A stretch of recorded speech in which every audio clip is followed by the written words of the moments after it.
Good morning. Happy Friday, 1st of December, 2023. How did we get here?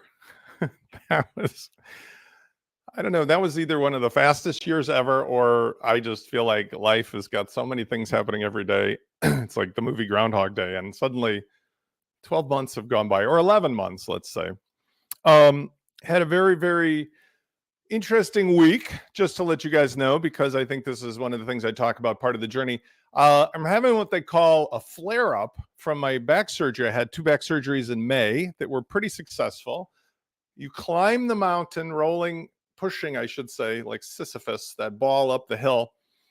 And I actually made pretty good progress because I was pretty athletic beforehand. But they say you're going to have a setback or a flare-up or whatever. And I don't know what I did, but a couple weeks ago, I tweaked something. And that entire area has now made both of my legs not cooperating. So I'm not in actual pain, thank goodness, but I'm in the, I can't use my right leg. It's completely numb. And then my back, my left leg. So I actually, thankfully, have been able to sit from is my most comfortable position. And that's made me more productive as of late. So I'm excited today to talk about something that's kind of a weird topic, but it's how to use CSS power with Kadence and LaunchKit. I'm afraid that overlaps. There we go. Even in 2023, when we got the power of the page builder. By the way, good morning to everybody who's showing up here. We've got Anne and we got Donna. I can see. I love everybody who shows up live. I do get a lot of folks who show up kind of like after the fact because I recognize this is Friday morning at 10 o'clock and it's the holiday season. But then again, back to my point. I make a lot of videos and I talk about the fact that one of the things that I'm solving with the LaunchKit and these relationships and the politics of WordPress and, is really simple. It's exactly the same as, let me close this thing off for a second.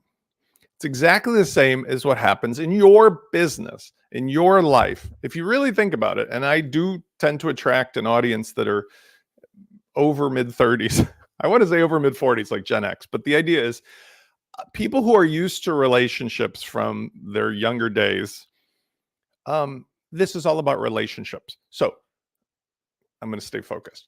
My relationship with my own physicality, my body, is something that is a constant struggle. My relationship with you, my clients, my customers, my audience is something that's not a struggle, but it's an evolution.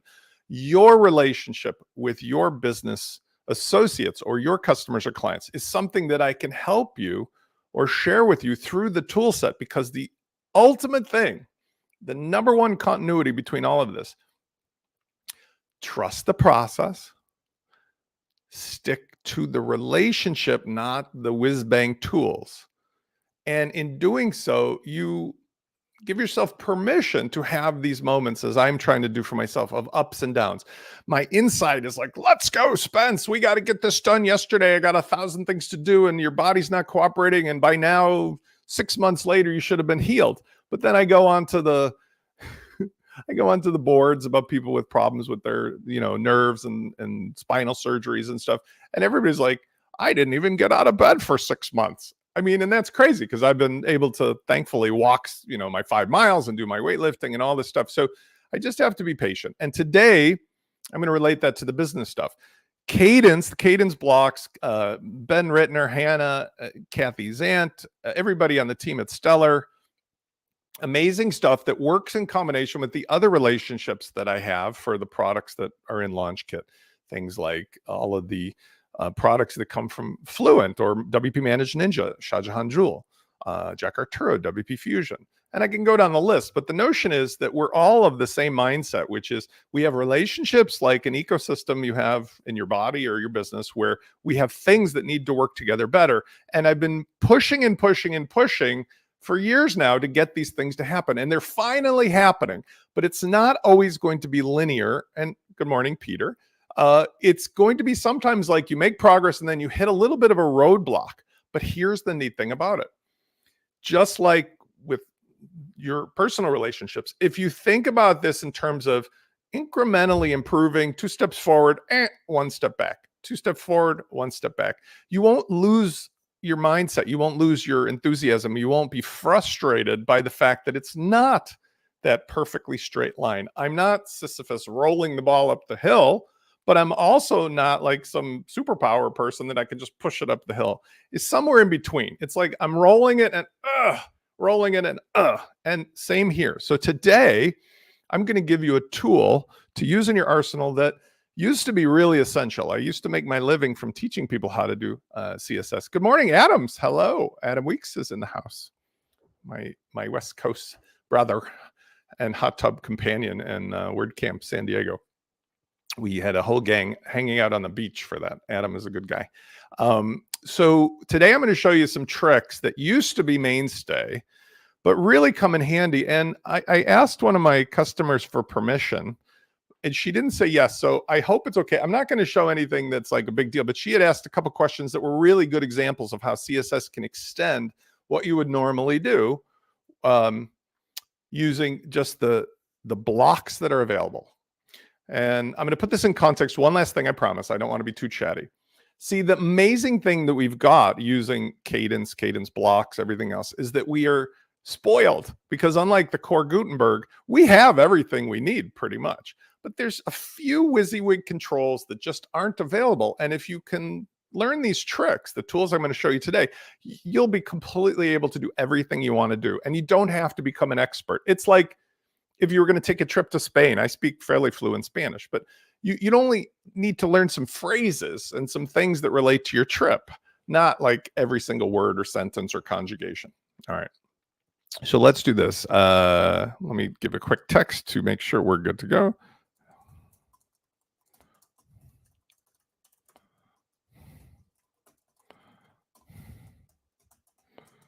Okay, so what I've done today is I want to put you in context, and I'm actually going to go full screen on this because it's going to be easier for everyone to read. I'm using the LaunchKit here as a platform, so you will have the very same thing. I'm going to reorganize a few tabs maybe.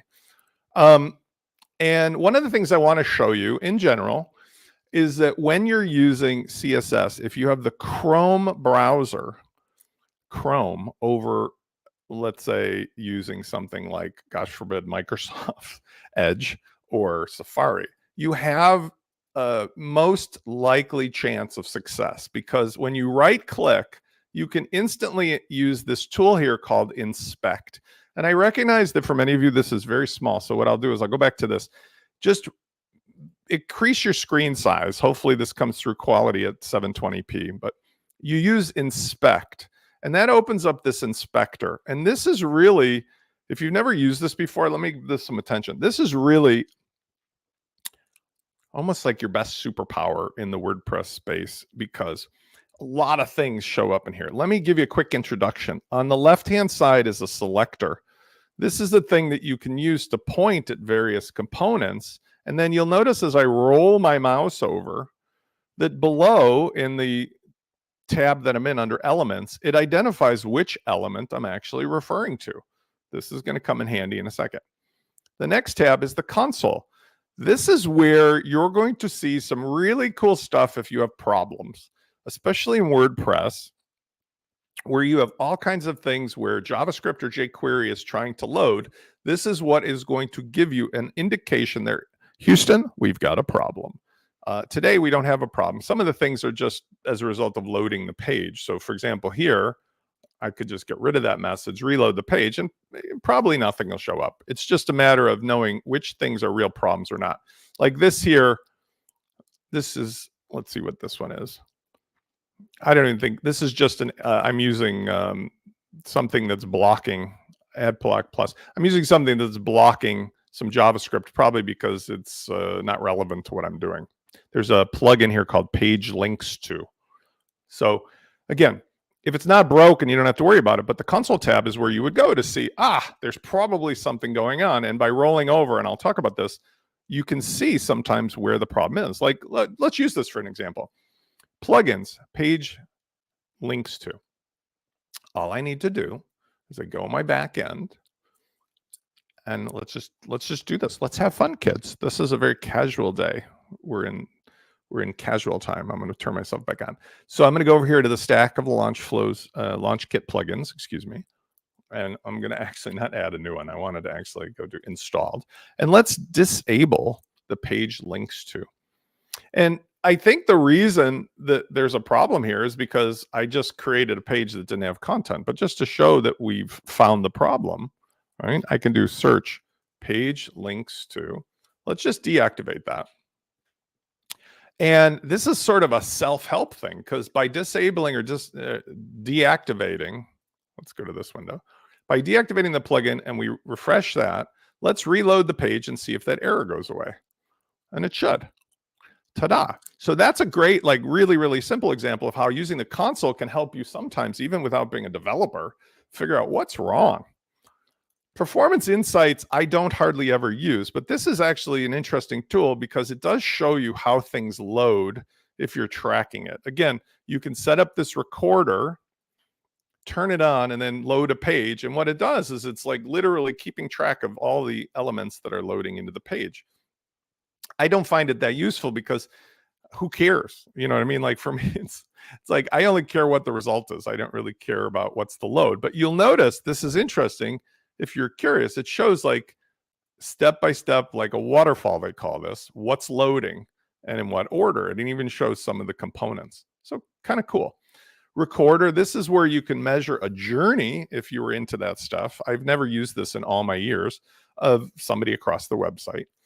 Sources is also an interesting tool I hardly ever use. So I'm just breezing through these. This shows all of the stuff that's remotely connected to this page. So if you were curious about like what is actually connecting to my site or what's doing stuff, this actually shows you. You can see all the things that I'm using in the Chrome browser. Some of them are related to WordPress, some are not.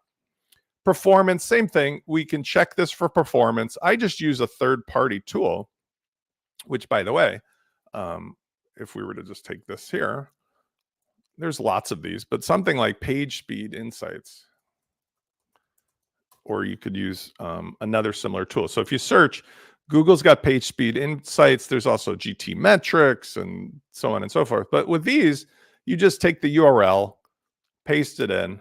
And what I love about the LaunchKit sites, they're running on rocket.net. Even with all the goodies, we're still getting consistently on desktop like high 90s out of the box. So if we go desktop here, where we're at, we're not on a mobile phone. It probably, I'm guessing, is going to come in like 98, 99%, which is terrific because that's one of the things that I talk about. If you stick, oh my God, I feel like I won the lottery today. I got 100. It's like I'm back, not in school. So you can see that this is a better tool, and this also gives you waterfalls and other stuff as well. So I wouldn't really use the tool in Chrome for what performance scores. The rest of the stuff, you don't have to worry about it. All right. So what we're going to focus on today is mostly three things: the selector tool, elements, and not so much console, but maybe. So really two tools, selector and elements. And what I'll do is I'm going to grab this handle. Let me show you a couple other tricks.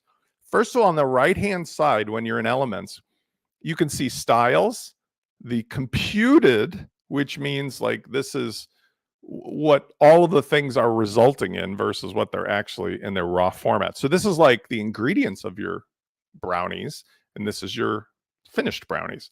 Layout, which again, you can change the grid or how this is shown, and then listeners. I never use any of this stuff. Just stick to styles. Inside of styles, you can decide what you want to focus upon, and you can also decide how you want to display stuff. So there's like another panel, and you can drag these out if you want a little bit. You can have like multiple panels too. I'm just showing you that. Here, you could choose color schemes. Here, you can make specific rules. We'll talk about that and so forth. And then finally, here is the dock controls, these three dots, which I think is kind of cool because if you're, let's say, wanting to put this stuff to the side, if it's easier for you to work with, you can do it like that. I actually like it in this format, which is underneath. It gives me just enough. And if it wasn't for the fact that I'm trying to record this, I would probably make my screen much taller so I could see the full display plus what I'm trying to work with. Okay. So let's do this basic layout here, which is enough for me to teach you. All right. Now, what are we going to deal with? Let's actually, I'm going to do this a little bit because it's going to work better. Okay. I get you more real estate that way. Let's talk about some basics. I had some questions, and I'm going to use this as an example. And I hope this is okay. I don't share information about any clients, but like some examples of like some style issues, like changing the yellow box on the right with page anchors. Why can't I make the line and text evenly spaced? I thought this was a terrific question. So hopefully Louise, my customer here, doesn't mind that. I'm just going to show you this one thing. She came from using very talented design. She came from using some other tools, but here, I believe she was referring to the fact that frustration about out of the box, this isn't lining up properly. Now, the problem with this is not Kadence. The problem with this is that Kadence has some default settings that, like, think of Lego blocks. Each block is a certain width and height and has certain things, but maybe you wanted a little more space between the defaults, and there weren't controls available to make that nuance happen. Let's use the magic of CSS, and I'll show you how we might do that. So here, the first thing, I'm going to right click and inspect. And once I've got my inspector open, I'm going to click on this tool here that allows me to roll my mouse over the things while in the Elements tab, seeing what it is that is being highlighted. Okay. So if I click on About Educare here, I can see that I've got an H1 inside of a column. So again, you don't have to be a superhero of CSS to see this says KT, Kadence, inside inner column.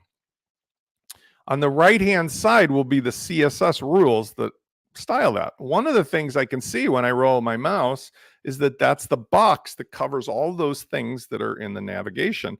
But you can see that kind of border around it, which is kind of greenish versus bluish. That's something called padding.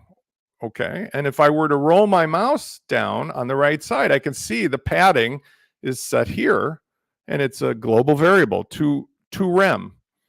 One of the cool things you can use your inspector for is to disable stuff to see if that's what's being affected. So let's say I was talking about the padding. I could just turn off each of these switches, and I can see how, I'm definitely in the right area if I'm trying to work on padding. Next, I could look at the top padding, and I could see that value, 2 rem. A rem, there's several units of measurements, pixels, there's EMs, there's rems. Rem is relative to the other elements. That's what it means. So this is just a measurement value relative to the whole page of, I want 2 of those. Let's see what happens if I use the up and down arrows. I could just use the up and down arrow, and I can play with this until I get what I want. Now, there's 2 benefits to this. Number one is it can help me to fix problems by identifying where they're at and what's causing it. But number 2 is this is how I will sometimes find the perfect value, and then I'll just go place it back in to Kadence. So if I know that this is the particular element of Kadence, that's got this stuff inside of it, as I just indicated, right? So I roll my mouse, I go, this is the Kadence inner block, and I can see which one it is. And then I know that I can adjust to 10, or I want less, I want 4. Then I can just take that value and go back and put it in the WYSIWYG. What about if let's refresh the page. What about if there's something that I can't put into the controls? There aren't controls for that in WYSIWYG. And I think that's the nature of this question. There was some question here about, I think what she meant was she can't make the line and text evenly spaced. Okay, and I tend to agree with her. Let's talk about that. Let's get back to the right page. You see, like, where the organization is here, and then there's this gaping space, then there's growth, then there's a gaping space. I think she'd like to see this even. Now, there's a couple ways that might happen, but I want to show you from a CSS perspective how you could just tweak it and or identify it. Using inspector, use your selector. First thing I'm going to do is I'm going to go to the example to start with. And notice on the elements, if I roll my mouse, once I'm in the zone, I can roll my mouse over and I can see by clicking on it what CSS rules exist. I see something here that's interesting. Padding top 0. So advanced heading has been set. Now this looks like it might be something that was set specifically by her own doing. Let's check if we undo that padding. Okay, that doesn't do anything. So that's good. That's not like really having much of an effect. And let's see if there's any other rules there. I don't see anything else that's coming to mind that is padding on the bottom. And notice also that when I roll my mouse over, I'm not getting that different color. If I had padding, it would be green below, just like it is here. You see, like with the about, there's padding below that. This one doesn't have padding. So let's go down and do the next thing, the hyperlink, or the A link, as we used to call it back in the day. Anchor. I see nothing there as well. So let's keep going down. Aha. Now, this is interesting to me.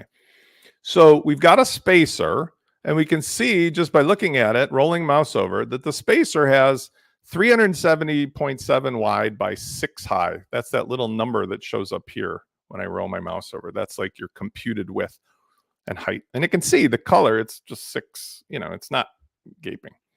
Let's click on this.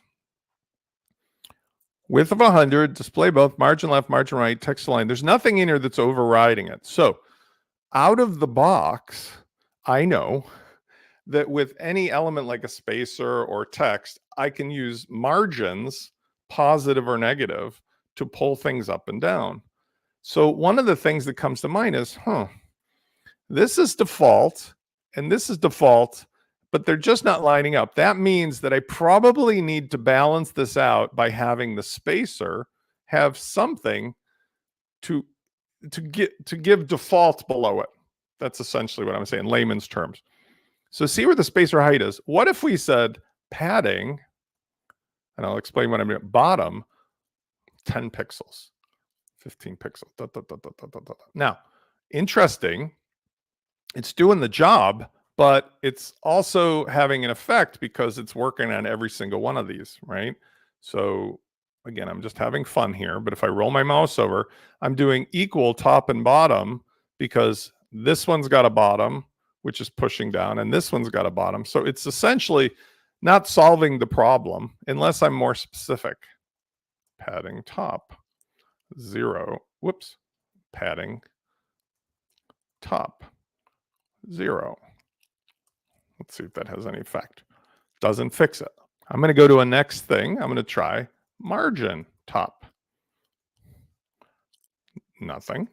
Margin bottom, 10 pixels. Interesting.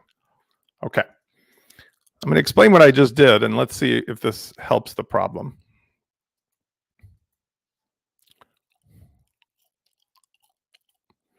Okay. We've got a spacer here. We need to add more stuff below it, maybe, to balance. So let's try margin bottom. And by the way, this is unrehearsed. See, 10. I'm going to explain what I did. So let's just say we go margin bottom 20 pixel.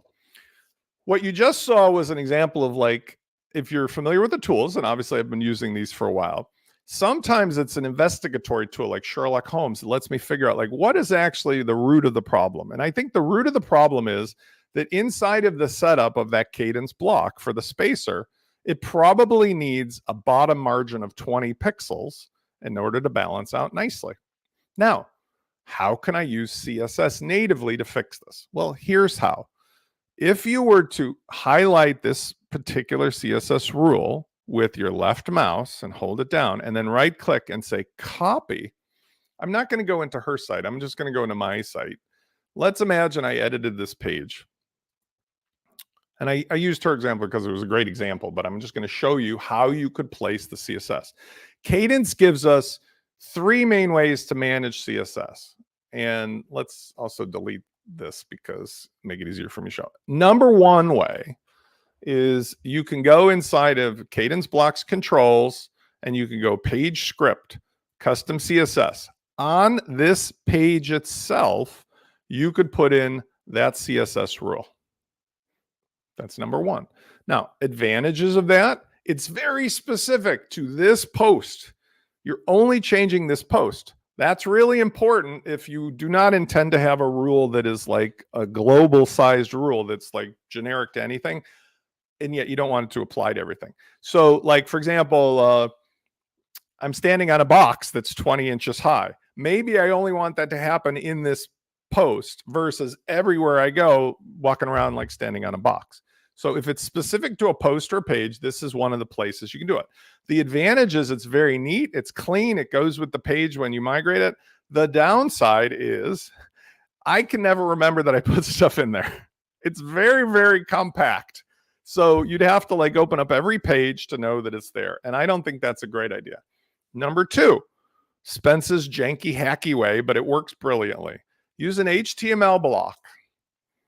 Use what we call style tags. So you have to start and end with bracket style, and then you paste the rule in there.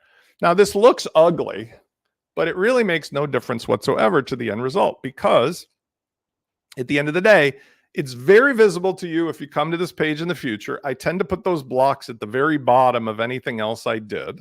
So for example, here, if I add some content, you know, if I put a row in or something, I would do all my stuff above it.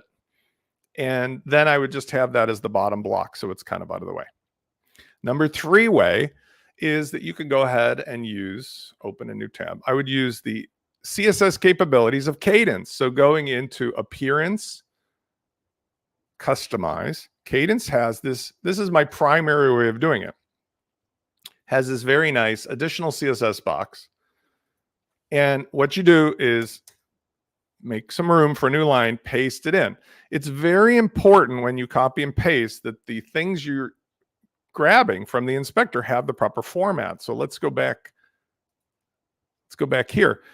Besides my drag my mouse with the left mouse button held down, I could right click and say copy the rule. That would be another way of making sure that I got the whole thing. New line, paste. Okay. I'm not going to get into defining what the rules mean and everything. That's beyond the scope of today. But just understand, this is a very specific description of what it applies to. This is the class of WP block cadence spacer. And then it's the specific subclass of align center. And then these particular rules have different directions, width of 100, margin bottom. This is beyond the scope of today, other than to say you need to make sure you don't lose the little period, or if it was a division, you don't want to lose that. You just have to make sure you get the whole thing in there. Okay. The advantage of this is this applies to everything. Now, I want to tell you one other trick. Let's say you've got a rule and you want to put it inside of the additional CSS block or box so that you know where to find it, but you want to make it specific to a page. This is a little bit advanced, but I want to show you a trick. If you scroll in the elements to the very top of the page, you want to look for what we call the body class. And it will be very specifically, it'll say body class. You will then find what we call a specific class to this page, either by what type of page it is or what content it is, or even specifically to the post ID. So for example, right here, I can see something that says page ID 373. I also see another one that's called theme cadence, or I see one that's, different rules about what's on the page. Any of these could be used to specify when this other generic global rule applies. This one is the best one because it's very specific only to this page or post. If I copied that, I could make this generic rule, let's get the right thing, very specific by putting that. First, I need to add a period because it's a class, paste that in, and then bring the other stuff up. Make sure I have my insert on. Make sure you have a space, because this is a rule that's at the top of the page, then a blah, blah, blah, then the specific. But by saying page ID 373, I'm actually going to have this rule only applying to the one page that I'm showing you in this case. Okay. These are very, very fast rules. Now, remember we talked about with this example, the rule was 20 pixels margin bottom. Let's see if we took that same information and we used it to just apply the logic. Now, I don't have a copy of her page, and I don't want to go into there because I don't want to go that far with breaking her privacy. I've already revealed her site. But let me give you an example here of something similar. So let's just say, for example, I'm going to add the heading block,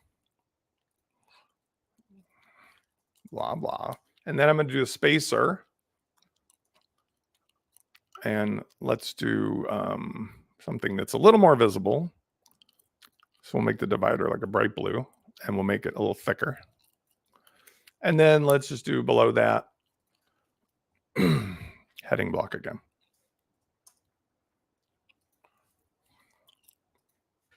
More blah. And let's get rid of this for a second. Okay. This is not what she had, but this is where I want to explain to you. So I could come in and go to the spacer divider, and let's use the same logic. I have certain amounts of control here with the spacer: height, divider settings, style, height, width, visibility. Notice I don't have the padding thing. I don't have the margin thing. That's an example of how Kadence blocks are amazing, but some things like the spacer don't have all the controls in them. So what do we do about it? Here's some tricks. First trick, I could take the same rule and I can apply it just to that block. So if I click on the spacer divider and I go under advanced, one thing I could do is I could add a specific class name to this instance, and I could call it like spacer tall. You don't have to add a period or a hashtag. Spacer tall will make it a class name. That will allow me to address that specifically when I'm using this custom CSS here. I could do spacer tall, and then I have my brackets. And let's do something crazy. Margin bottom 100 pixels. Now I'm just writing this because watch what happens. I put the rule in globally. I'm just going to update this page. Now this isn't what I showed you from her, but this is the same example. I've got text, spacer that's 60 pixels high, more blah. If this works, this should be like a lot of space below it. Let's take a look. And it is. I'm going to make it even more dramatic though. We're going to go over here. Let me close a couple windows and put this way.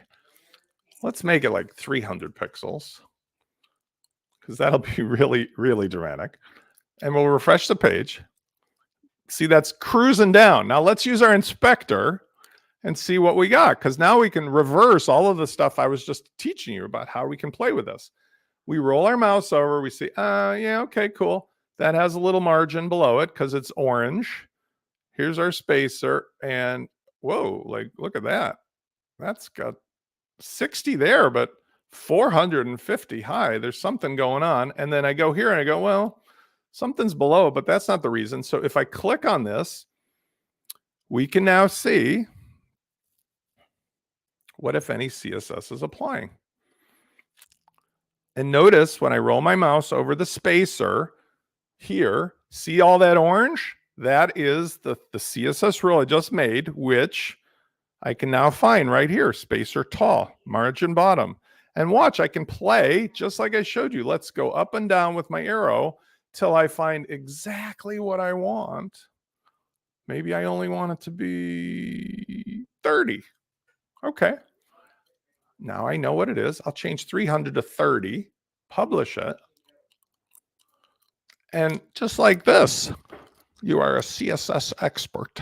Now, I'm going to take this and expand it farther. Let's say I want to do something cool like a border or some of the new rules like transitions.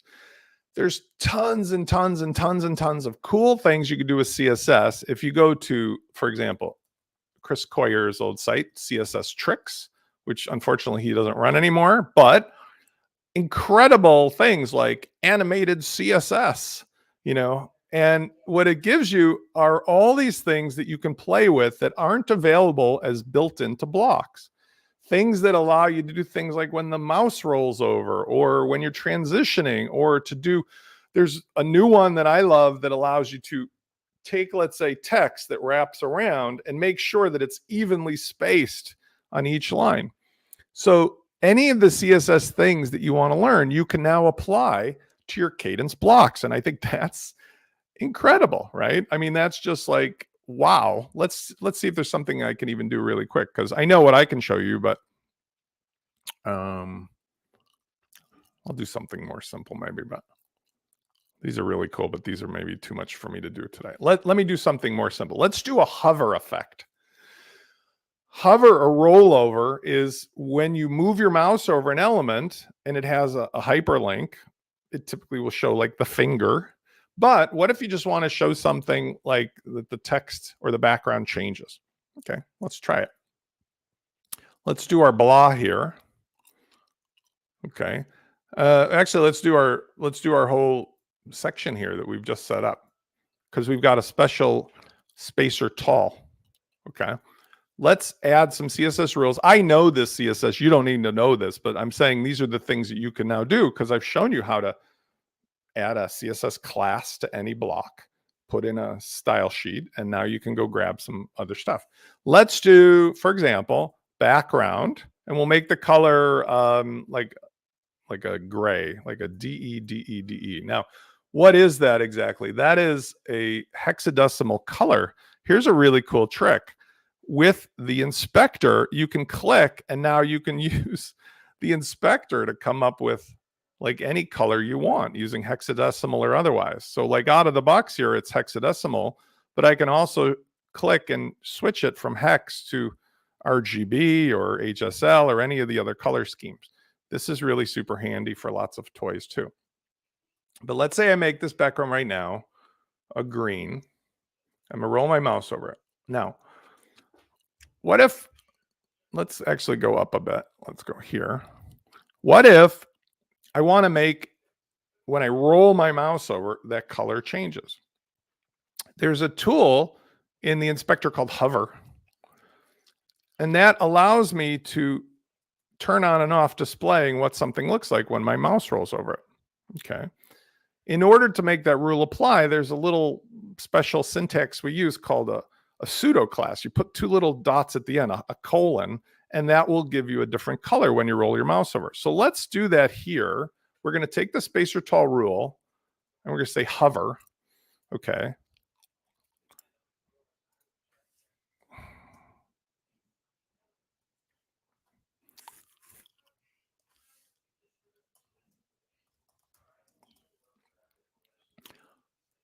And now you'll know you got to type the word hover.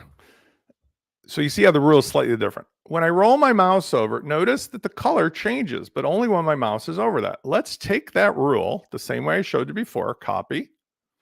We're going to paste it in. New line below. And here's another thing you can do. You can use this special notation. It has to be this way. It has to be slash, asterisk, asterisk, slash. Hover color change. You can make notes so that you later understand what it is that you've done, instead of it being a bunch of Spanish that you don't really understand. Let's refresh the page. And now we have a functional example of how, look at that. Now that's not available out of the box in Kadence. I mean, I love Kadence to death, but like Ben Rittner and Hannah, I mean, the team, they can only make so much stuff WYSIWYG, right? So out of the box, there may not be the controls for this, but that doesn't stop you. I mean, who cares? You can make your own controls with a little bit of CSS. And when I was telling you like of animation, if I go to CSS animation, there's a lot of resources, including W3 Schools, that will give you the CSS for what happens, or, you know, how to make things animated or to do various things when stuff happens. Actually, in this case, we'll do like CSS transition, easing into something, right? So we could go here and we could take an example from whatever they're showing us, transition, right? With 2 seconds. If we wanted to do something that like went faster, like width and height and so forth, let's do this. It's 2 seconds to do the width and 4 seconds to do the height. Okay. Let's just copy this whole thing. Let's see if this works. I'm totally winging it here, so I'm not 100% sure this is going to work. But when we hover, let's see if this rule works. And then I'm going to wrap it up if you guys have questions. But this is designed to be a fun topic today, opening your minds a little bit. Okay, let's see. It should do like, let's see. No, it just made it too fast. It just broke the rule. So in that case, that experiment didn't work. So, hey, what do you want? This is a free, it's a free transitional test. I will show you one that does work though, because I don't want to leave you hanging. Let's do something like ease in and ease out. This one I know will work, right? So you could do transition delay, and let's do ease in. And that just means that it sort of comes in slowly. Maybe it will not be visible to us, but let's just see. By the way, one of the fun things about using CSS and using the inspector is you'll notice that it's not permanent until I save it, which is awesome because I don't have to set something in the Kadence blocks and then, oh, I got to undo it. I could just experiment. And as long as I don't refresh the page, it's all good to go. Now, that's taken too long. I'm going to do one other thing. Let's put the timing on this transition. Transform. Let's see if that works. You know what? I'm shooting spitballs here, so I'm not going to worry about this too much. You're going to have to trust me on this. If you guys like this topic, I'll do more. But like one of the effects I do is I do this on launch flows, actually. I showed this in another video. Launch flows, I had some images that out of the box with Kadence, there's not a rotation. A great example. But you see how I've got these images that are kind of like skewed right and left? Let's take a look at what I did here, because this is an example of a translation of a normal image. It's the rotation. So here, if I use my inspector, I click on the image, I get into the ballpark, and I can see rotate image right. I'm using the rotate direction, 5 degrees. I'm able to, do something like this. And this is very, very awesome because you can see that in the width. I can get really granular with what I'm doing. And I don't have to sit there and futz around with all the WYSIWYG controls.